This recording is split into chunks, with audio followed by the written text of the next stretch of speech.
get real weird here in a second.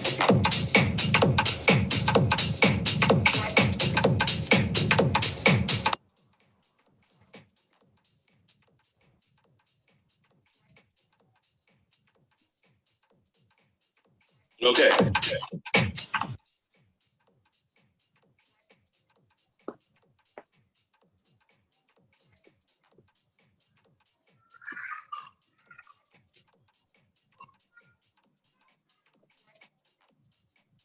Hello, so how's everybody? Great, a little hot out here, but we're gonna manage to try to keep it cool somewhat. And you already understand basic music, right? Okay, so I'm not gonna get too heavy into that because that's another thing, but I'm gonna give you a basic idea. I'm gonna try to talk about dissonance. Suppose we do something like,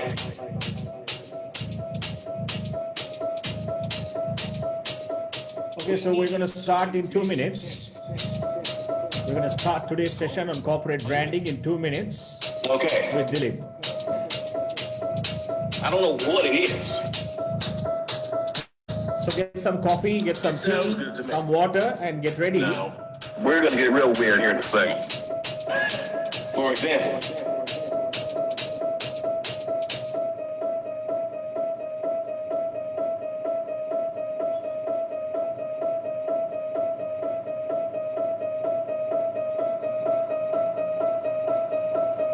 so we're broadcasting live as well on Facebook.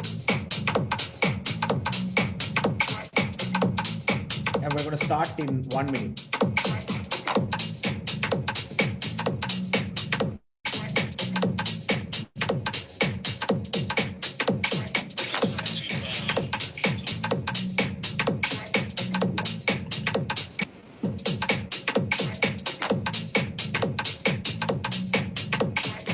now, we're going to get real weird here in a second.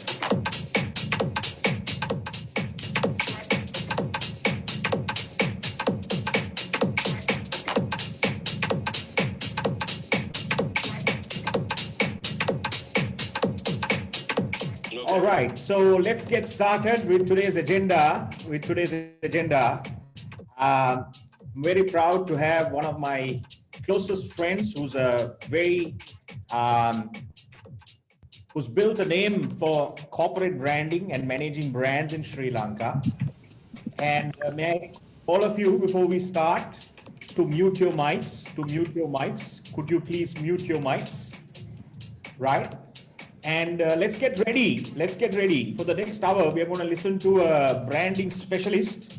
So Dilip has experience that many would envy to have. Dilip is now working for a top blue chip company, and Dilip also served in the public sector in Sri Lanka tourism.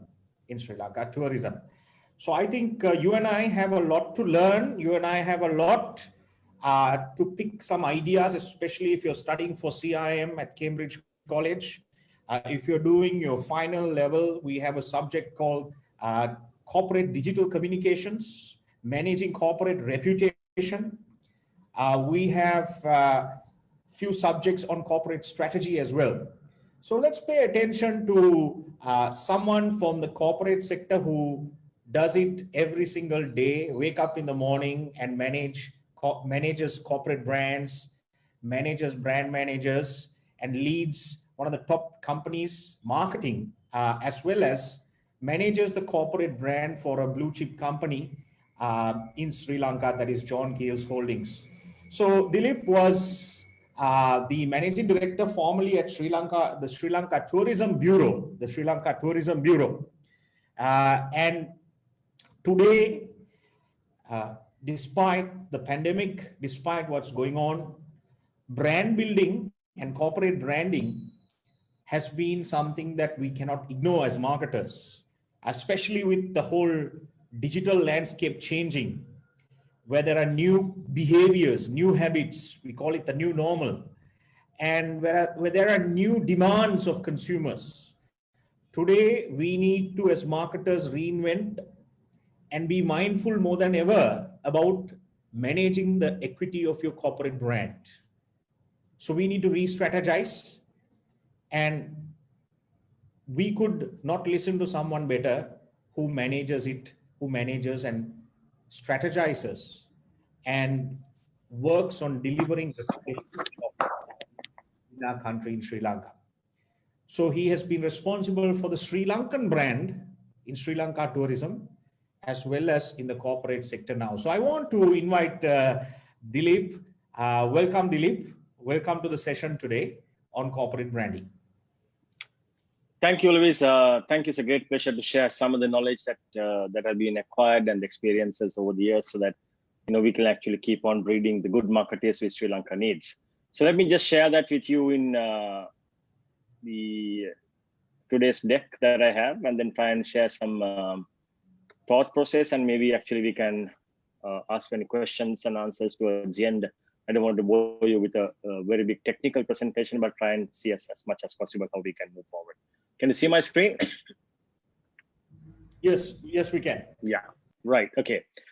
So the topic today is basically what you're looking at is corporate branding, and also a link with the storytelling. So I'll try and see how much that I can actually link these two concepts together, and the brands that have done it successfully by individually giving you some sort of a very smaller definition, and then getting into more practical examples that you have in the right throughout the process. So as you know, I mean, you have learned in the textbook, and I'm sure that you must be on the CIM 1, 2, or 3rd level. The corporate branding is a term which covers all of the marketing affairs of a professional company and their association with each other. So may it be advertising, may it be public relations, digital marketing, whatever you call it, it's a combination of all those elements together. So in a more sophisticated way, if you look at it, we can say that the corporate brand is a philosophy or a core value of a business, set to some sort of a theme. So corporate brands is actually having it represent the corporation and represent the company and for the entire world, and then how it presents its own employees as well at the same time. So the world, internal and also external, both ways the corporate branding needs to be worked out.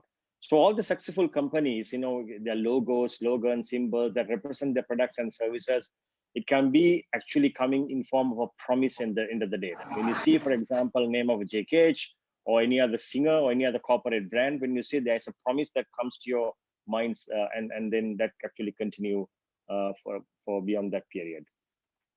So basically, if you look at it further, it comes to your mind that, how do we actually build a powerful corporate brand?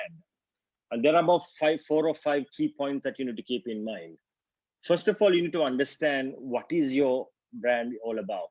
The understanding of that brand is very, very important. And number 2, what are your services or products that you basically consistently offer to your people or the target audience?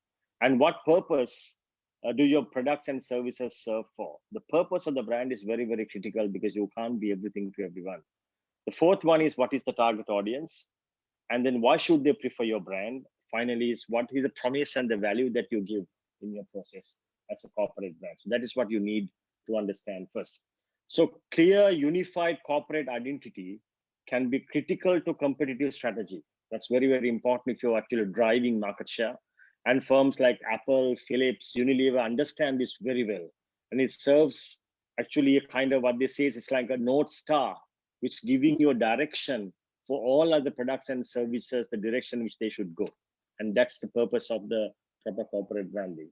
And also it can enhance the image of individual products, help from recruits and retain employees in terms of the employer branding, and provide protection against reputation damage, etc. For example, if you look at it, John Keel's, we don't associate all our brands under John Keel's under that, but sometimes we do it.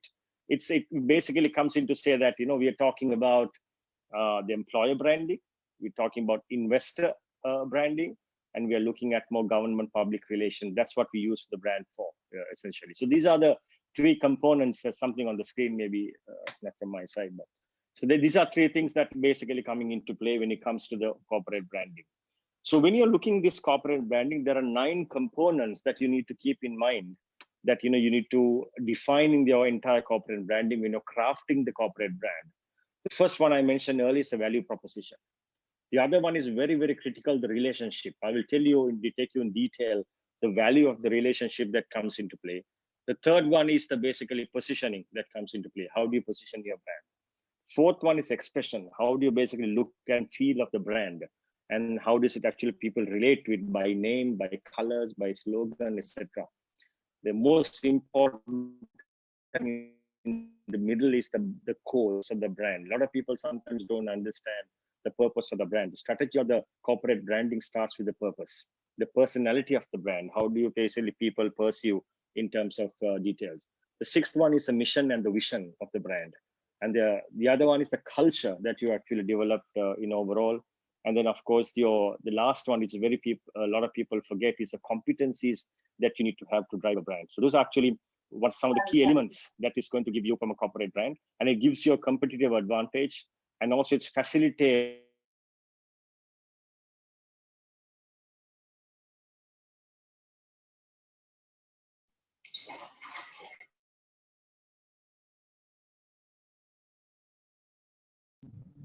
Dilip, I think, sorry, Dilip, I think you're muted at the moment.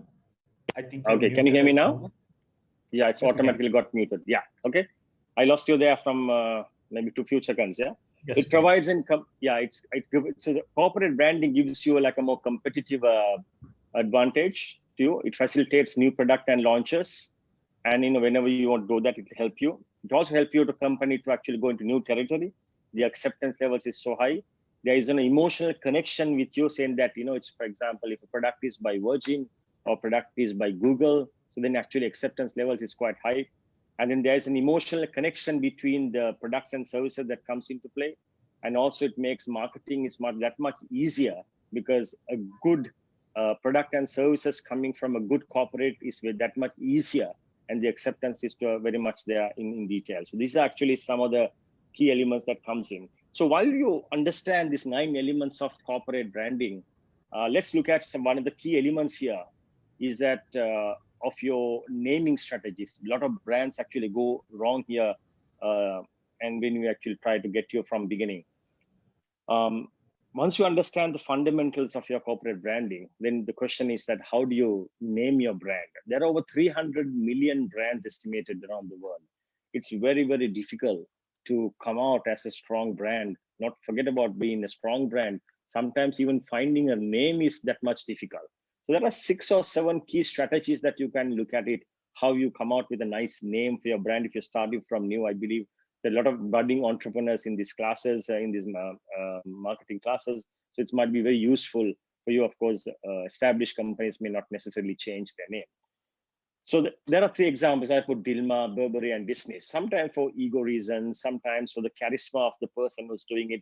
You don't carry much, just put your name into the brand. So Burberry is a good example. Disney is another example, and then of course Dylan and Malik are the 2 sons of the owner. It's another example. So it doesn't really matter, but then sometimes this kind of a branding is slightly away from the current context. You have, he died the 1940s, but as a homage to the finding of the electricity, that kind of energy, actually he named it Tesla. And Adidas is slightly different. Name of the founder is also there, but it's actually coined 2 words. So it's actually, that's another reason that you can give from perspective. Sometimes actually you come and give you acronym. HSBC, they wanted to go outside Hong Kong, and then rather than say Hong Kong and Shanghai Bank, they made HSBC. Kentucky Fried Chicken, the word fried had a bit of a negative, so they actually made it KFC. That's actually how you shorten and then you drive that process. American Airlines is a descriptor branding. These are sometimes difficult to protect, but it gives you a very clear idea of what the brand is, and it's nothing else to try to put a slogan, etc. Sometimes you put associative brands. Amazon, the longest river in that part of the world, and then that means unlimited. That there's a flow of things that comes into you. Cyrus is basically the most brightest sun, and then of a star, and the Red Bull is actually 2 bulls fighting, the energy that comes out of it. These things actually matter. The reason is that this will allow you to create stories later on. The other one is Uber. Uber is actually a word that is coming from a dictionary for like more excellence. Slack gives you an idea what it is, and it's like a real explanation. But these words are more and more difficult because every word that you can think of within the dictionary, somebody has taken it. I was surprised the other day that the word Vatura was taken by a company in Germany to name the water products that they sell. So it's actually going to that level. Then the composite, you take two words together, Facebook, Ray-Ban, and then coin that together. Then sometimes you actually coin the words. You just create it. Kleenex and Pinterest take about part of the word and add something else. So, but if you don't do it carefully, it can actually end up in something else. Then you have non-English words, which is actually quite popular. Samsung is about 3 stars, I believe. Zappos is about a shoe brand. Hulu in China is about a precious box, and a Lego is actually in Spanish language for play. So you can actually use some non-English words also into the process. Then of course abstract. We don't know where it's coming from, but Rolex and Kodak, obviously abstract words that comes into play in that. But in the meantime, you also have certain brands which do not give us a meaning, but they give a purpose. And that's the biggest difference. Nike is about winning, and that's the purpose of the brand. And they've made it very clear. They don't define what it is. Nike Swish is coming from a goddess. That's a different question, but you don't really necessarily tell what the meaning of it. They represent that. Apple is about simplicity. And the GoPro is about actually going heroism that they're trying to understand. Google is about all digital solutions that we are going to give. So it's about idea and emotion, so that allows the brand to think big and allows the brand to move forward with a greater purpose in hand. And such brands have always done well compared to the other part of it. That's another school of thought, whether, if you take, for example, one of those names, Kodak, and put it into Nike, whether it had worked, or whether you take something like Rolex and put it to Apple, whether it really worked. The answer is it can, but the question is that it may, most probably, but because their content is different. But the question is sometimes the way you give these names, it can actually tell a nice story, and it has a storytelling component that you can add into the whole brand positioning. So that's what is about, getting the right name and the right time and the right place. So don't forget that so get your 9 elements right. Then if you're starting something from fresh, think about those 9 strategies that you're going to come into play.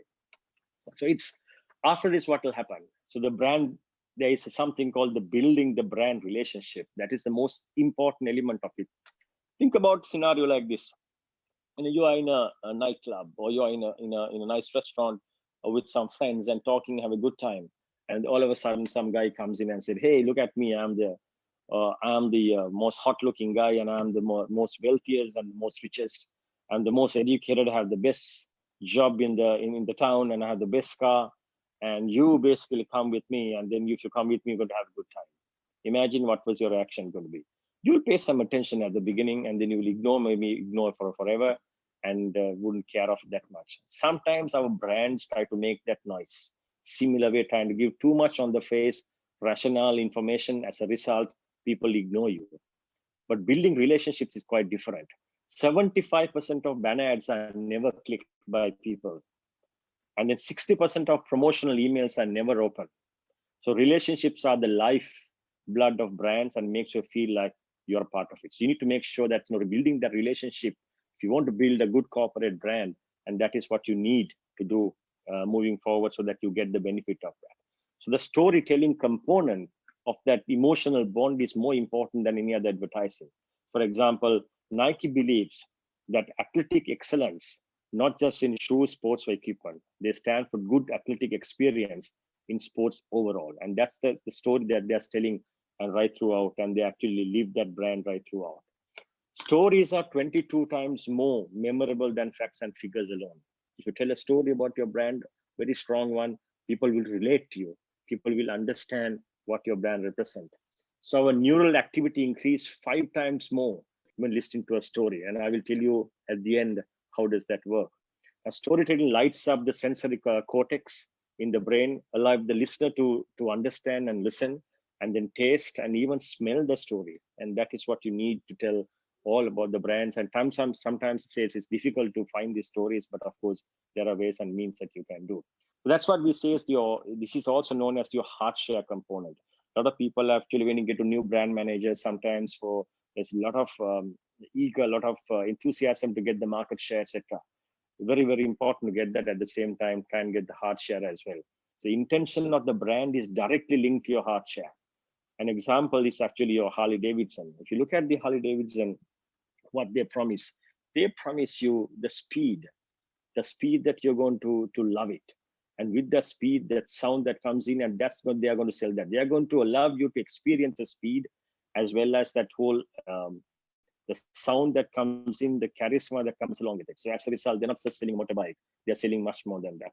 So that's what we're trying to do. And that's what we basically, good brands are willing to work on. In Cinnamon, what we try to do is basically something called inspired living. We inspire people to get inspired by associating every touch points of the brand. So with this note, there is something called the perception is reality. Even though it's called delayed reality, it's the reality. And this is the hard hitting stone that all brand marketers actually fail.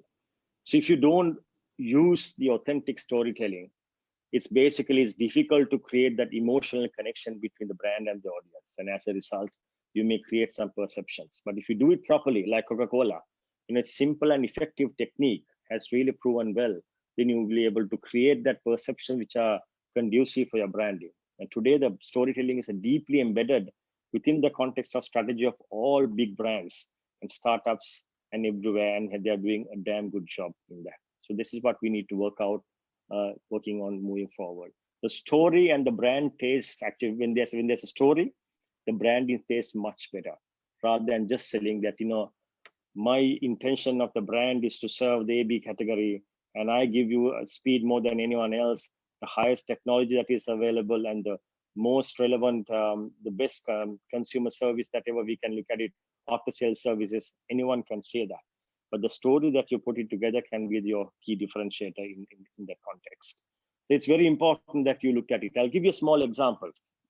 There's a guy called Rob Walker, a journalist. And he wanted to find out what's the most compelling marketing tool in the world. So he went and bought 200 items from eBay, and it's about $100. And then he found 200 writers who could write a story about certain things and about each item.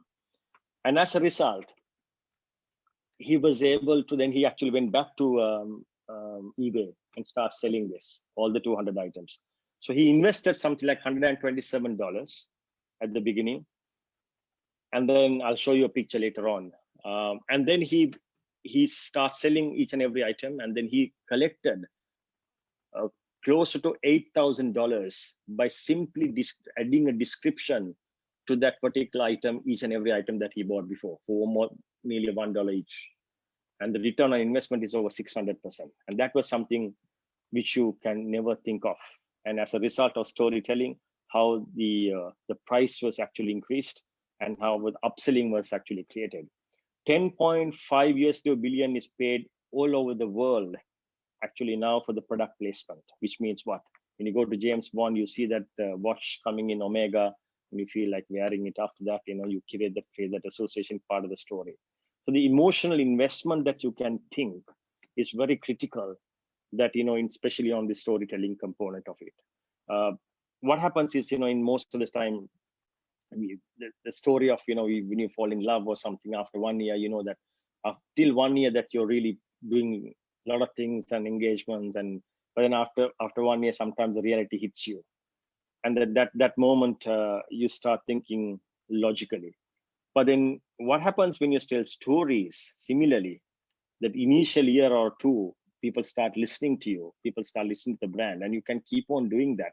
As a result, that you will actually create that emotional bond and continue it, rather than, stopping it for 1 year, 1.5 years, which happens in advertising. So basically, in most time, when the storytelling is, there's a transmission of the certain enzyme that comes into your bloodstream, and I will explain that a little later. And then you create much more sense in that. So the next one is actually, if you look at the brand differentiators, so Dilip, which can actually what makes a brand. Dilip, may I intervene? I need to clear your screen. Yep. So I'm going to stop could you press the stop share option for me? Could you? Yeah.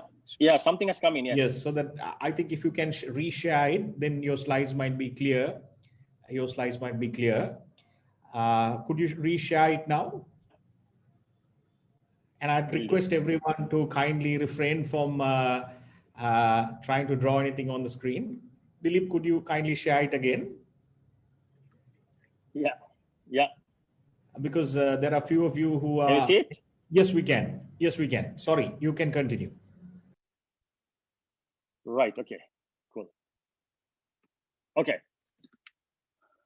So let's move to this, start this one as well. So we believe what we want to believe, and once we believe something, it becomes self-fulfilling truth, and that is what we are looking at it, and that's what the reality is, right?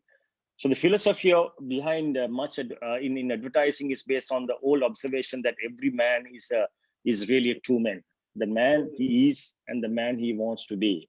So your storytelling component is basically adding into what we call the man who wants to be, and that's what the brands actually want to be. Brands are enabled to. Stories are memorable, travel further, and inspire certain actions. So that's what your famous person statement says. Either you are going to tell stories that spread, or you will become irrelevant. So the storytelling component is part of not only the overall branding, and the corporate branding become that much critical and important as well. So no one buys the features, and they buy a story. And that's what exactly the good brands have done, if you want to look at it one by one in detail. So I will skip this. So what matters most is what the consumer feels and believes, and what makes story a great story. And the great stories are true stories. So look at this, what was done by Land Rover. You know, it's one of the great brands that is available. Their marketing strategies and all that quite great. And as a result, they were able to had a huge market share coming in from various parts of the world. And people love that brand. And they love it to extent that, you know, they have actually taken this into another level. The success of this particular advertisement and campaign is based on a true story.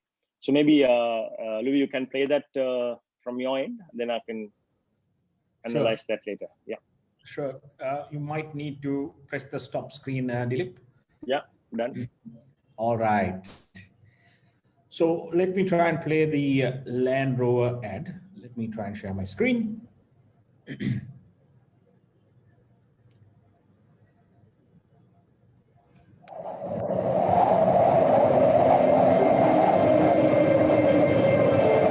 माने भन्ने चाहिँ भारत नेपाल सीमानाको एउटा अङ्ग हो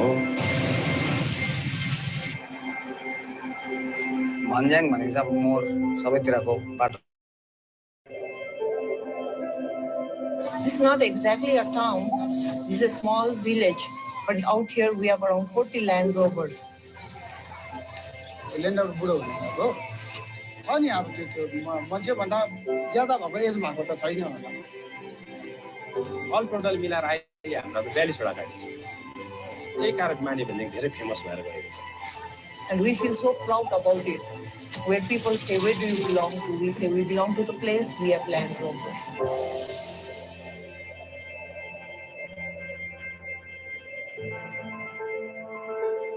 यहाँबाट सन्दकपू देख्नु पर्यो भने त यता देख्नु पर्यो माथि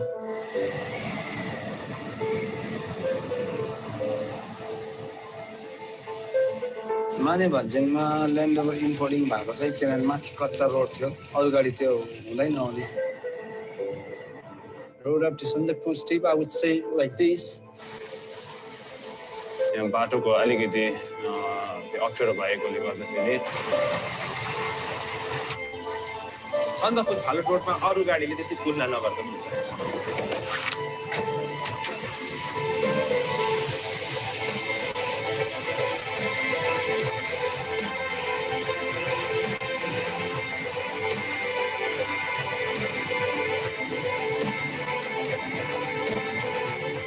To drive a Land Rover, you need little courage.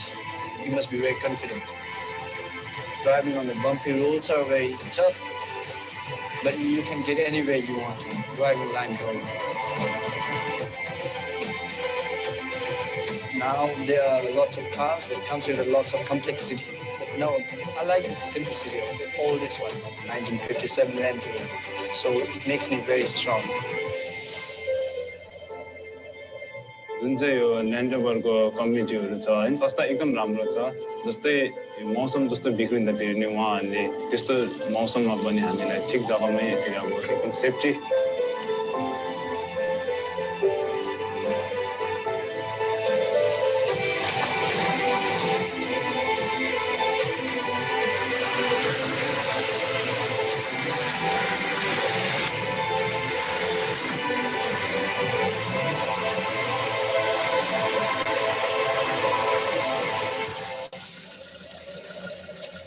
After driving very tough roads, at last you see magnificent views of Himalayas.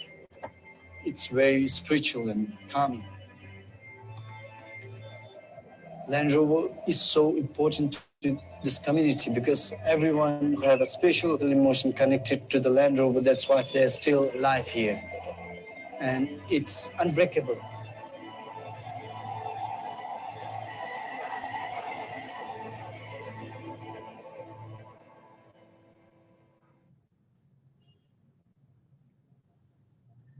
Dilip, over to you. All right.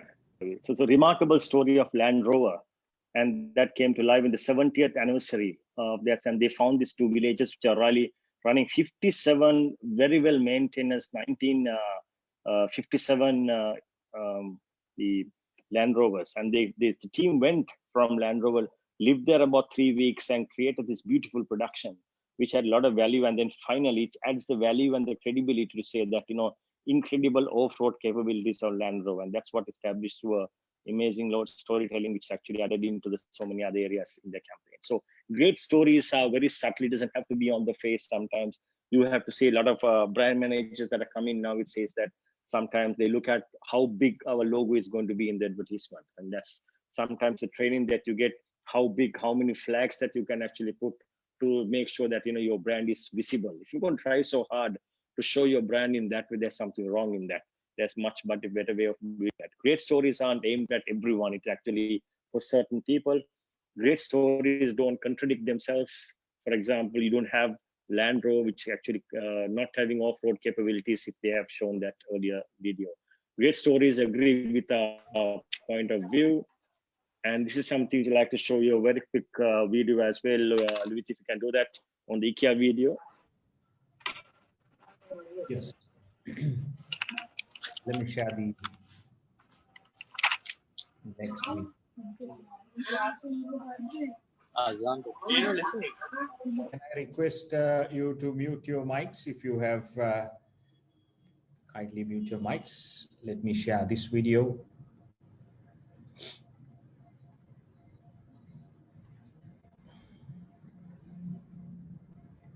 The key to a happy home is a happy private life. When you unlock the doors to your most private areas, happiness can enter. Are things getting a little complicated in the bedroom? I just wish you knew what to do with your junk.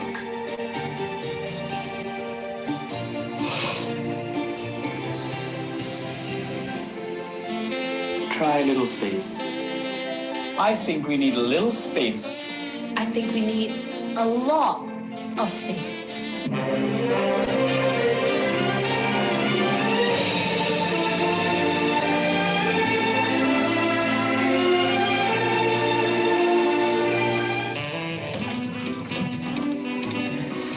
Are things still a little shaky?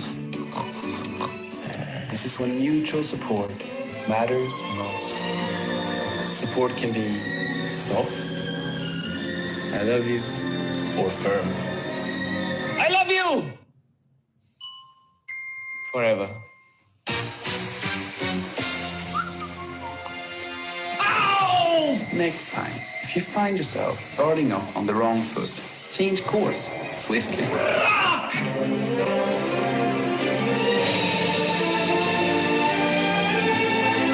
After all, some things are best kept inside. Lastly, always believe in yourself. You can do it, honey.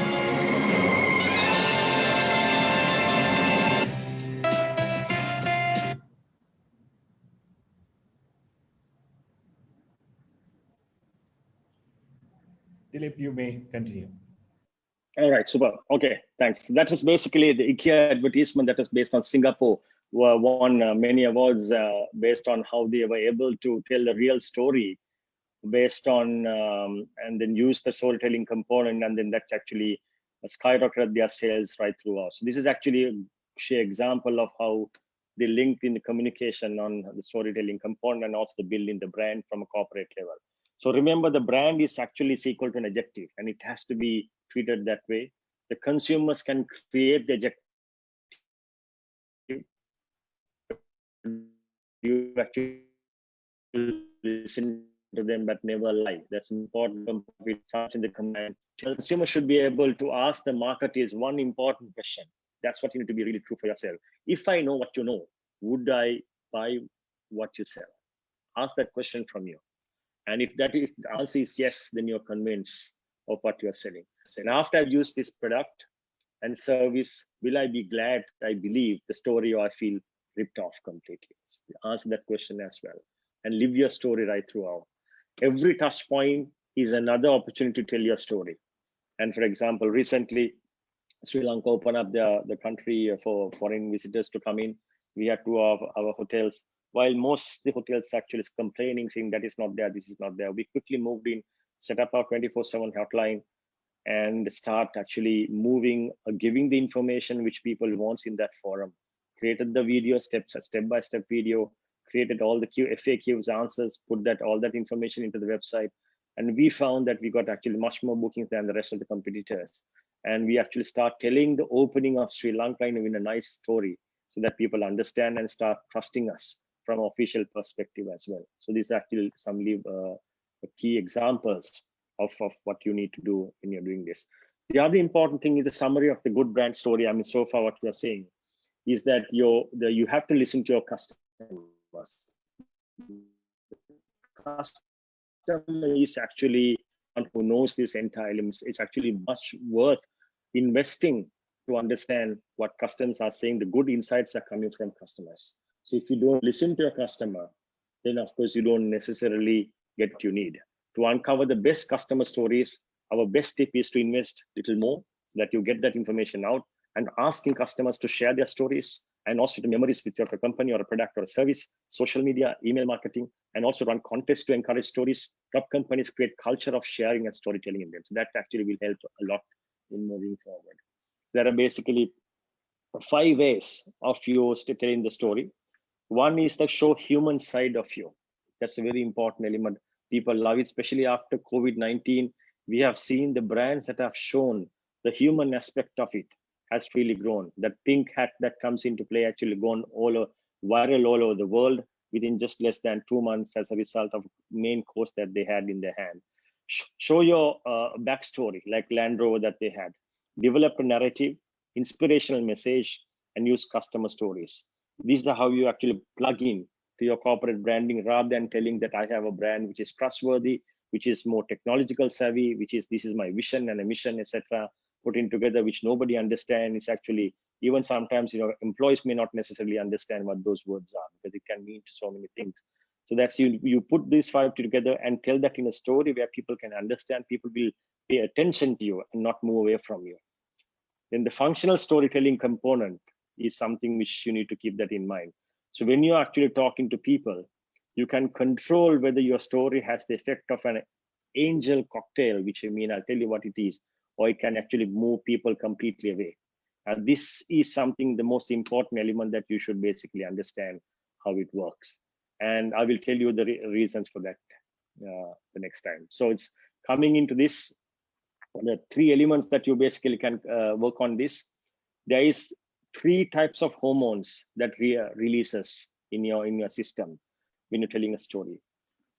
The first one, actually, once your happy hormone that comes along. So when you do that, you'll be more focused, more motivated, and you actually have a better memory. So that is a type of a story that you should relate to them. And that's a type of story that you should actually tell them in detail, and telling that this is what you need in your story. The second one is basically a well-known hormone we call oxytocin. The oxytocin that you look at it gives you a generosity, trust, and bonding.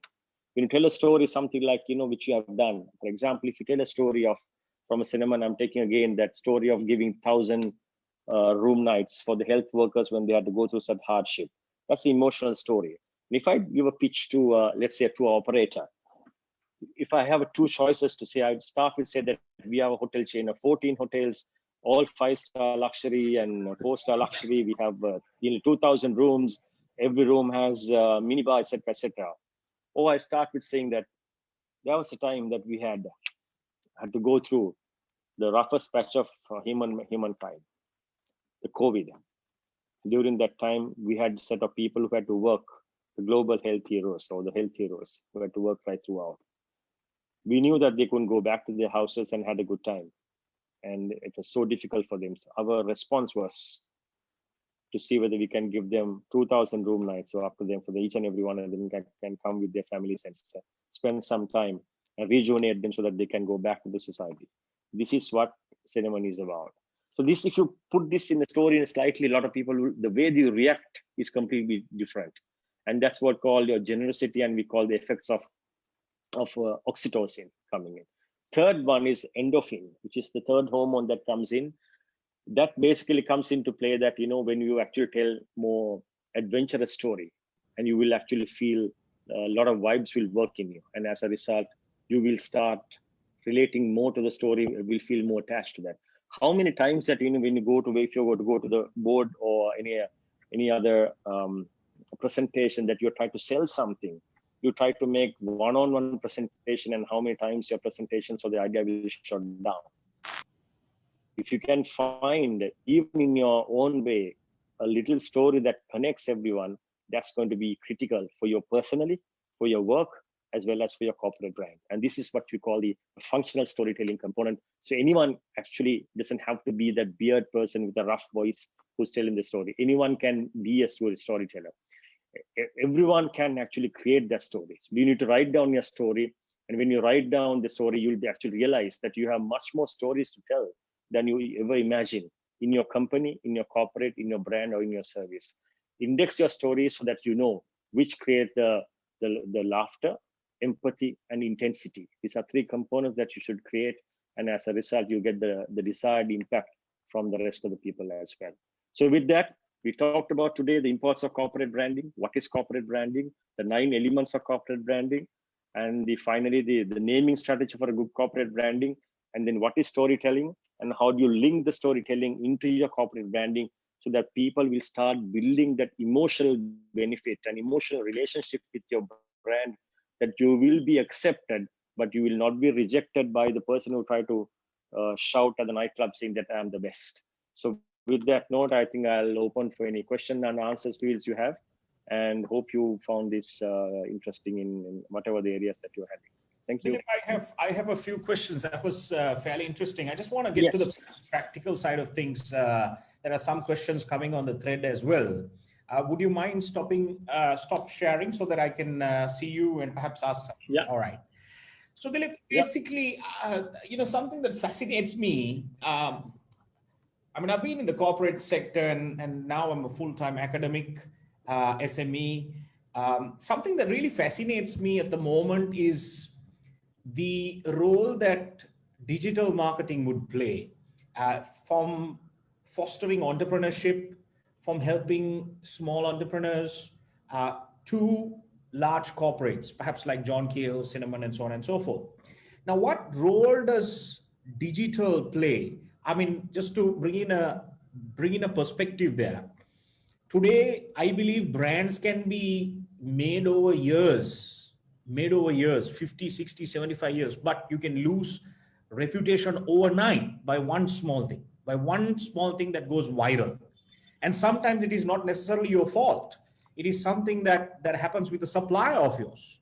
And then you destroy equity, your share price comes down, your customers exit you, there's social backlash, something that, today you can't control. So would you like to talk about the importance of digital communication? And does John Keel's, does Cinnamon, brands like that, do they have a corporate digital strategy in building reputation and branding? Yeah, Louis, a good question. So two things here. I mean, I'm not a believer of there's something called digital marketing, but we are in a market, we are marketing in digital era. So the digital is a distribution channel, as any other channel that comes into play. So as the same fundamentals that will apply on an offline media will apply on digitally as well.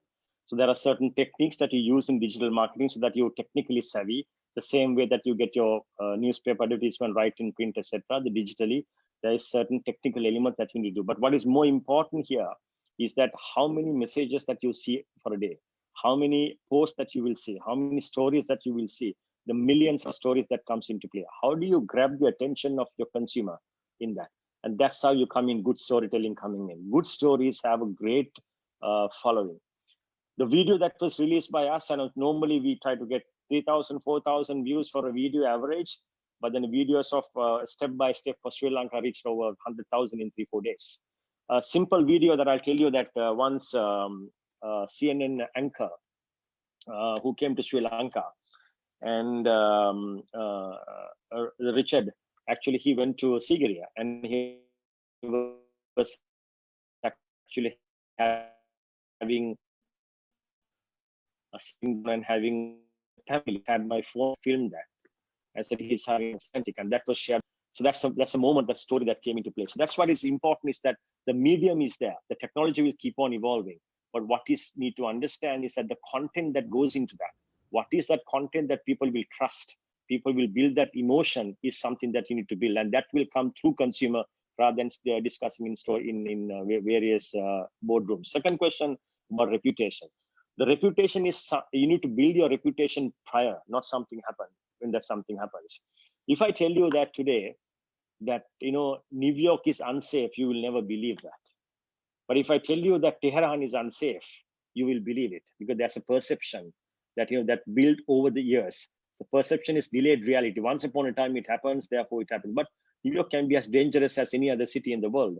So therefore, your reputation needs to be built in what you say, what you do, again through storytelling, real stories I told you. Then you have a very strong equity. Once you have the strong equity, certain negative things that comes into play, you can absorb it.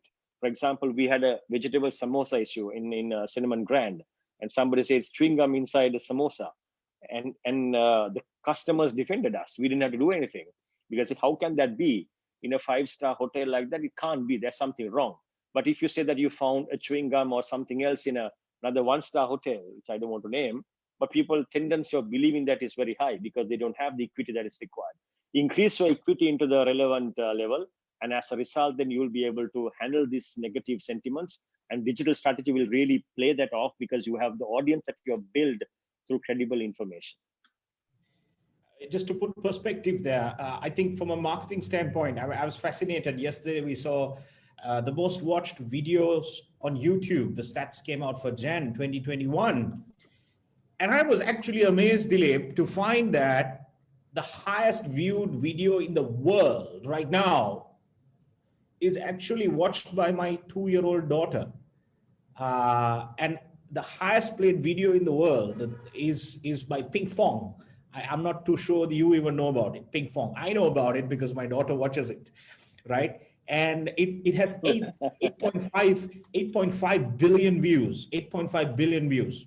So the Shakiras, the everyone else, the all the musicians, all of them are like 3-4 billion, 2 billion, and then you have Ping Fong, which is 8 billion. So to me, I just wanted to sort of paint a picture of how today with the COVID situation, how people are spending a lot more time on streaming, and today music streaming and everything else is becoming such a big deal. But I'm sure corporate storytelling, I also saw some interesting employee branding that is done by Cinnamon Grand about its staff on LinkedIn. Would you mind telling us a little bit about that campaign? That was a fairly interesting campaign. Yeah, so this is basically it's 15th year anniversary for Cinnamon. And what we did was actually we covered the journey of the long-standing, more than 15-year employees, and who selected mainly from Cinnamon Grand and few other places. So we actually asked them to tell their story of what they went through with our company. and they actually be the brand ambassadors for the entire company, and they actually told the story and tell that how they grew up and how what they learned and how good and sometimes even certain other things as well. So that actually gave us the credibility in terms of building a brand as an employer brand, so that people love to join, not only actually come and experience, but your internal and external customer both. Okay, just a bit of a question on a different note. Uh, why have we failed building brand Sri Lanka?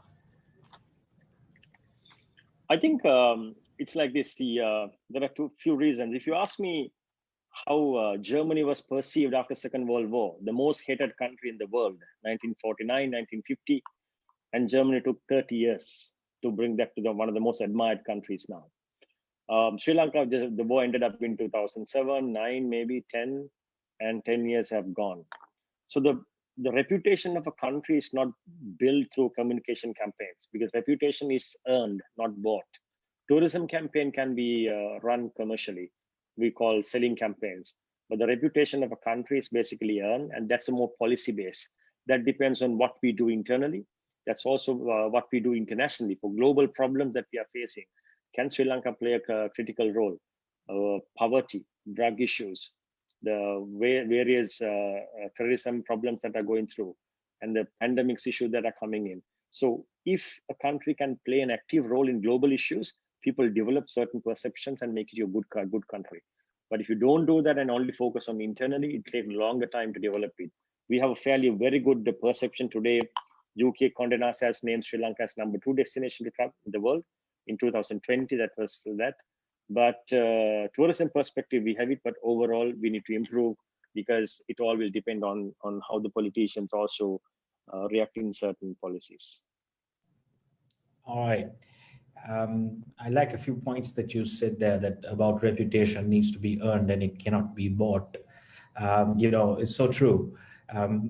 Given that the whole concentration behind corporate governance, CSR and ethics, and the whole triple bottom line principle and reporting and all that, does that play a key role in building corporate brands today? Brands like John Keel's, are you all looking at those? Are you looking at winning awards? Are you looking at climbing the equity rankings on brand finance and interbrand? Are those real conversations that are going on today in the corporate sector? Yes, it is very important. I mean, especially on the CSR, strategic CSR. We actually as a group foundation, and then we do various activities in 7 pillars. So your contribution to the world is very important, because brands are not there to only to earn money. The brands are there. There's a human aspiration. The brands are actually is a manifestation of human aspirations. So that needs to be resembled all the time. The brands which has a broader view, I told you the nice holding, it's about conquering the world. Those brands have a better understanding and acceptance by the consumer than brands that are purely driving your P&Ls. So your CSR, triple bottom lines are very crucial, provided that you have something solid to tell people and you have to show something on the ground. All right. So it does play a big role, the whole issue of governance and all that today. It's still very valid, is what you're saying. Could you help distinguish, Dilip, between product branding, like what a brand manager would do at a product level, if you like, product-related communications, product-related branding or promotions, versus corporate branding, corporate reputation? And can you distinguish between product branding and corporate branding? How would you see the difference? Yeah, so your corporate branding is about, a lot will depend on your branding strategy. The first, you need to define whether you are a house of brand or a branded house. The difference is, for example, Unilever is a house of brands. They have basically a way that, okay, Signal, they have the look and feel of Signal, and they say they have the association of Unilever coming in, but they don't necessarily say that it's actually a Unilever presence. But Cinnamon is a branded house. We have everything is about Cinnamon Life, Cinnamon Air, cinnamon hotels, cinnamon nature trails. So all actually what we call like a virgin route that we have taken. Those are the two routes that you take. Once you decide on those two routes, it's very important that your main brand, the mother brand, the equity that you add in actually will spill over to the rest of the brands as well, so that it spill over to a level that it has a direct impact on overall. If you look at currently between the relationship between the JKH and the cinnamon, we do not associate JKH in any of our communication, but people know it's from JKH. The reason is that that's a conscious call that was taken, that this brand has to be built alone, because that's how the hospitality brands are built. You don't necessarily try to associate with. But if you look at John King's properties, then that trust comes into play. So first you decide between what you want to do, house of brands or branded house. And based on that, you build equity in both areas. And if you think that there's a direct link between the two in your communication, it's very important that you keep your mother brand, or at least your corporate brand, mainly for investment, employment, and mainly for government relations activities, so that those three being taken care of. But your other brand, which is the product brand, which is more close to your target audience, will actually interact on day-to-day, giving the rationale for them to buy. But your purpose needs to be one.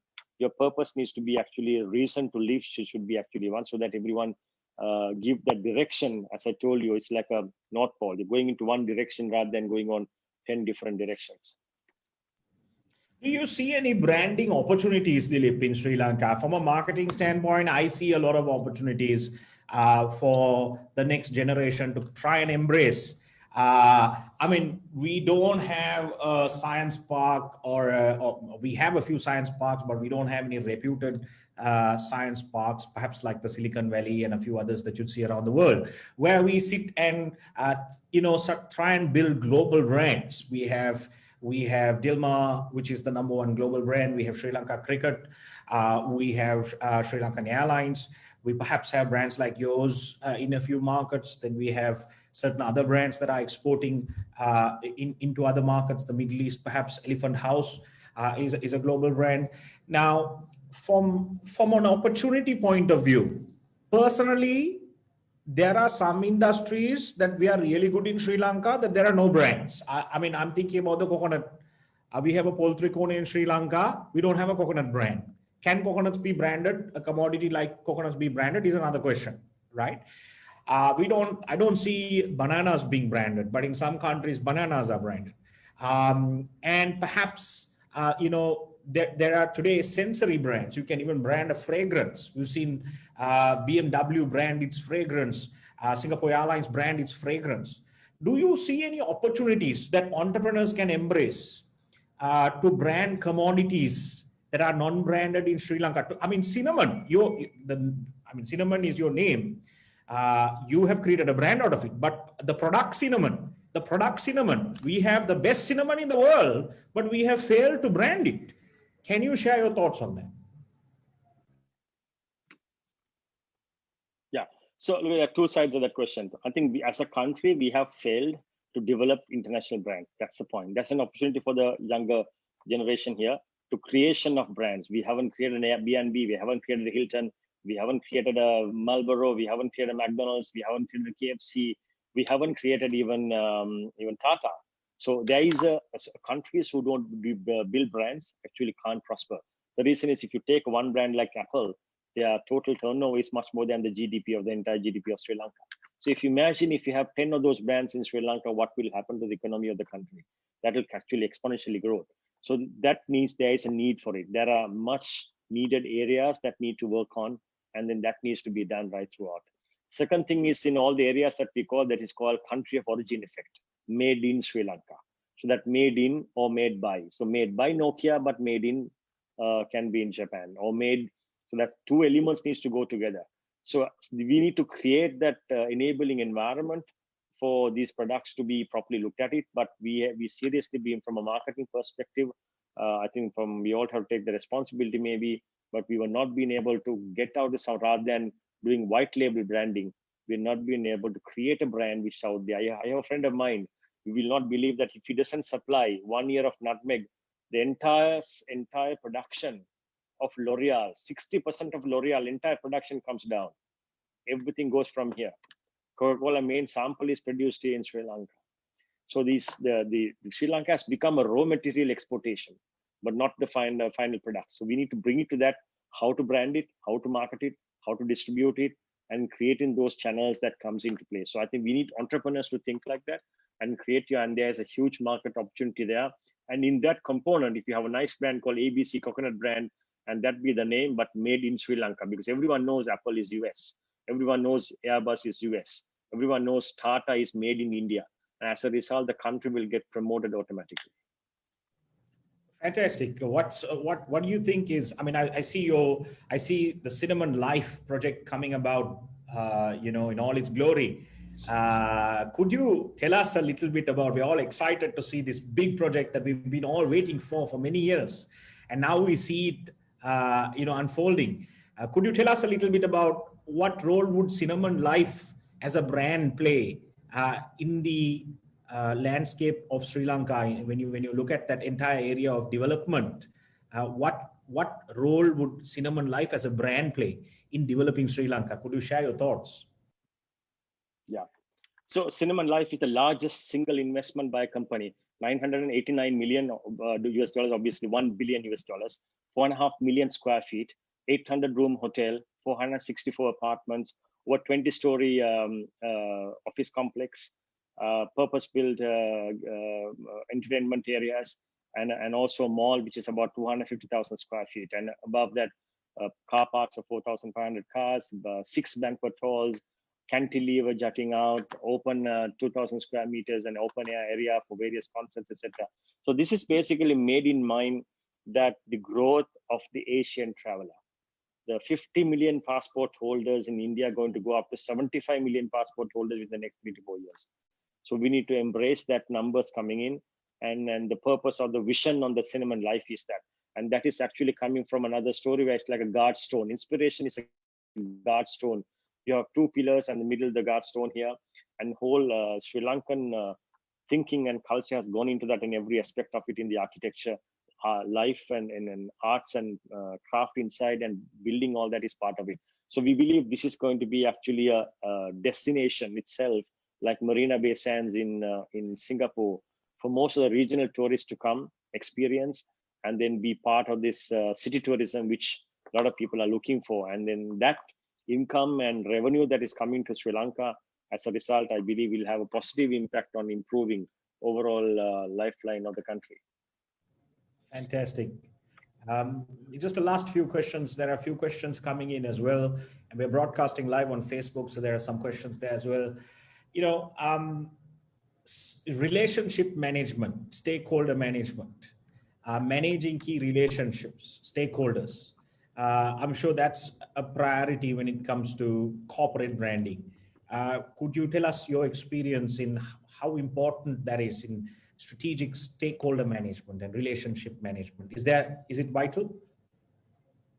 Very vital. I think we take it very, very serious, and that's a new role that I handle as well. There are stakeholders who are very influential, but not that interested. But there are some people influential and interested. The stakeholder management is a cornerstone of your managing a brand. We need to understand the expectations. We need to understand who are your stakeholders on different areas, from a supply chain, every touch point of the brand, internal and external, and understand their frustrations, understand their aspirations. And as far as you know this, then you can actually manage that very well. It may be the government, may it be the employees, may it be the suppliers that you have. So we have actually taken it very seriously, every business vertical. And it is something new discipline we have to, especially if you're managing your reputation management, it starts there. You can't start your reputation management when something goes wrong. You have to be prepared in this world. What is certain is uncertainty. So therefore, you have to prepare yourself for that and be ready. And then actually with some certain facts, figures, and as well as the certain things that you've done on the ground, so that your relationships can be very strong to deal with any situation that comes in the future. Okay, just one last question. Is there a link between brand building and increased shareholder value? Is there a correlation between shareholder value increase, share price increase, dividends increase, and your brand equity increase? Have you seen that link? Have you seen that link? And could you comment on how brands should try and manage a brand's equity towards the movement or towards increasing shareholder equity? Yeah, it's very simple. I think in Sri Lankan accounts principles don't allow to get the valuation of the brand into the P&L or the balance sheet. But worldwide, what happens is the brands have done evaluations called brand valuations separately for your brand name as well as your assets. So now brands like Apple, the most admired brand in the world, don't have very less assets. Their brand name is more powerful than anything else. So you need to make sure that the day that you want to sell your brand to somebody else, can you put a value to you into your balance sheet and say, okay, if you want to buy my assets, this is my price. But if you want to buy with the name, this is my price. And that day, then that you have done something worth for the brand. And if you don't have that, if somebody says that, no, I'm only interested in your assets, don't give me a brand, I don't care about it, that means people don't see a value in your brand. And that means your brand marketeers have failed in that company to build that brand, which people wants it. And sometimes people wants your brand more than your assets. And that is a strategy that you should develop, so that that's the emotional bond. That's the thinking of the customer that they're asking. They may not asking 10-story building in Cinnamon Grand. They will ask Cinnamon to be there. Or whether if Cinnamon is taken away from that, whether people will still follow you. That's what is the magnet that takes you away is what is important.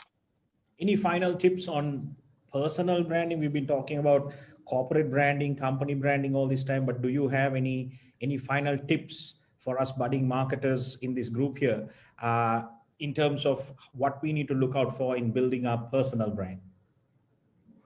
I think the personal branding is very critical, and it's something you need to start looking at it very clearly. There are actually yesterday I did some 7 steps on very important personal branding. The first thing is actually you need to understand what are you good at it. You need to be associated with something you're good at, what you're good at it, and consistently apply that right throughout. And then understand if you want to enhance that in another 3 to 4 years time, what changes that you need, and then stick to that, and then keep on delivering the trust and the expectation that people are looking from you. And that needs to be developed right throughout by not changing the path all the time, but stick to the one area which you like, which you have a passion for, and consistently delivering what you say. So delivery is very important in terms of personal branding, and the rest will come to you automatically. And that particular day, you'll be a sought after person from everywhere. All right. Thank you so much. It was a Friday evening and you obliged when I made a request. Dilip, thank you so much. That was an interesting outcome of corporate branding.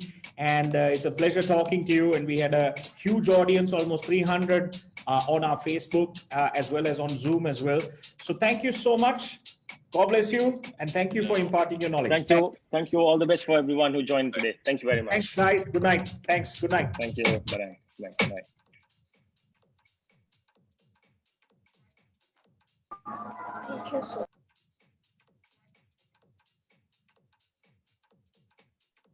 Okay.